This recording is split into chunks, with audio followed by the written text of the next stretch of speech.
अगर आप शहरों और गांवों में रोजाना कमाई के लिए एक ऐसा रिक्शा तलाश रहे हैं जो किफायती, उपयोगी और आधुनिक डिजाइन के साथ आए, तो 2027 Suzuki street rider plus rickshaw एक दिलचस्प नाम हो सकता है।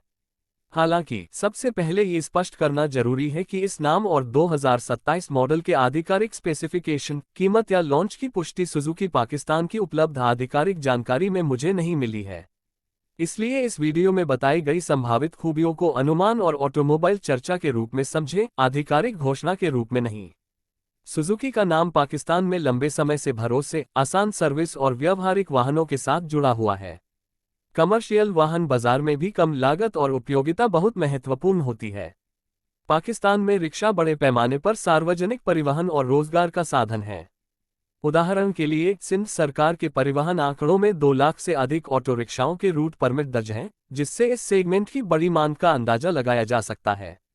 अगर 2027 सुजुकी स्ट्रीट राइडर प्लस वास्तव में नए रिक्शा मॉडल के रूप में बाजार में आता है, तो इसका सबसे बड़ा आकर्षण इसका आधुनिक और आकर्षक डिजाइन हो सकता है।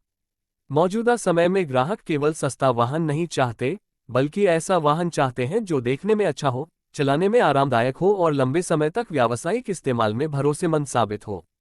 इसके फ्रंट डिजाइन में आधुनिक हेडलैम्प, बेहतर विजिबिलिटी और आकर्षक बॉडी ग्राफिक्स दिए जाने की उम्मीद की जा सकती है। चौड़ा विंडशील्ड, मजबूत रूफ स्ट्रक्चर और बेहतर बॉडी प्रोटेक्शन जैसे बदलाव ड्राइवर तथा यात्रियों के लिए उपयोगी हो सकते हैं। हालांकि वास्तविक डिजाइन और फीचर्स की पुष्टि कंपनी की आधिकारिक घोषणा के बाद ही होगी। इंटीरियर की बात करें तो एक नए जनरेशन के कमर्शियल रिक्शा में ड्राइवर के लिए बेहतर सीटिंग पोजीशन, आसान कंट्रोल और ज्यादा उपयोगी डैशबोर्ड महत्वपूर्ण होंगे। अगर सुजुकी इसे आधुनिक बाजार को ध्यान में रखकर तैयार करती है, तो digital instrument cluster, USB charging, बेहतर स्टोरेज और मोबाइल कनेक्टिविटी जैसे फीचर्स भी संभावित रूप से देखने को मिल सकते हैं। सबसे महत्वपूर्ण सवाल इंजन और परफॉर्मेंस का है।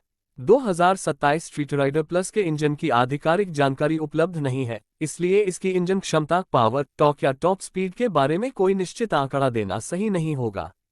लेकिन एक कमर्शियल रिक्शा के लिए अच्छी लो एंड पावर, बेहतर माइलेज और लगातार चलने की क्षमता सबसे जरूरी विशेषताएं होती हैं। रिक्शा चालक के लिए माइलेज सीधे कमाई से जुड़ा हुआ है। रोजाना कई किलोमीटर चलने वाले वाहन में ईंधन की छोटी बचत भी महीने के अंत में बड़ा अंतर पैदा कर सकती है। इसी कारण संभावित नया मॉडल अगर बेहतर इंजन ट्यूनिंग और कम ईंधन खपत के साथ आता है, तो ये ड्राइवरों के लिए आकर्षक साबित हो सकता है। आज के समय में इलेक्ट्रिक रिक्शा भी तेजी से चर्चा में है। पाकिस्तान में इलेक्ट्रिक रिक्शाओं को लेकर लागत और ईंधन बचत पर बहस बढ़ रही है, हालांकि वास्तविक आर्थिक फायदा इस्तेमाल के तरीके और ऊर्जा स्रोत पर निर्भर करता है। इसलिए अगर स्ट्रीट राइडर प्लस का कोई इलेक्ट्रिक या हाइब्रिड संस्करण भविष्य में आता है, तो वह बाजार में और भी दिलचस्प मुकाबला पैदा कर सकता है। आराम की बात करें तो रिक्शा में सस्पेंशन की भूमिका बहुत महत्वपूर्ण होती है। पाकिस्तान की शहरी सड़कों के साथ साथ गांवों की खराब और ऊबड़-खाबड़ सड़कों पर भी रिक्शा चलाए जाते हैं। इसलिए मजबूत सस्पेंशन, पर्याप्त ग्राउंड क्लियरेंस और मजबूत चेसिस जैसी खूबियां दैनिक इस्तेमाल में काफी फायदा दे सकती हैं। सुरक्षा भी अब पहले से ज्यादा महत्वपूर्ण हो चुकी है। एक आधुनिक रिक्शा में बेहतर ब्रेकिंग सिस्टम, मजबूत बॉडी, अच्छी लाइटिंग और ड्राइवर के लिए बेहतर विजिबिलिटी जैसी सुविधाएं जरूरी हैं। यदि कंपनी नए मॉडल में सुरक्षा को प्राथमिकता देती है, तो ये पुराने डिजाइन वाले रिक्शाओं की तुलना में बड़ा सुधार हो सकता है।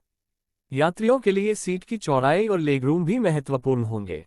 रिक्शा का इस्तेमाल छोटी दूरी की यात्रा से लेकर रोजमर्रा के आवागमन तक होता है। इसलिए आरामदायक सीट, पर्याप्त रूफ स्पेस, हवा का बेहतर प्रवाह और बारिश या धूप से सुरक्षा जैसी सुविधाएं यात्रियों के अनुभव को बेहतर बना सकती हैं। मेंटेनेंस के मामले में भी सुजुकी का संभावित फायदा उसका सर्विस नेटवर्क हो सकता है। पाकिस्तान में कंपनी का डीलर नेटवर्क मौजूद है और सुजुकी अपनी बिक्री तथा सर्विस सपोर्ट व्यवस्था को लंबे समय से विकसित करती रही है। कमर्शियल वाहन खरीदने वाले व्यक्ति के लिए स्पेयर पार्ट्स और सर्विस की उपलब्धता कीमत जितनी ही महत्वपूर्ण होती है। अब बात आती है संभावित कीमत की।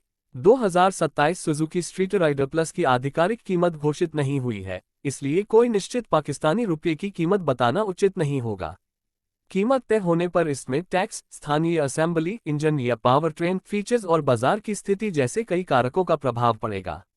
एक और महत्वपूर्ण बात यह है कि पाकिस्तान के अलग अलग प्रांतों में रिक्शा से जुड़े नियम अलग हो सकते हैं।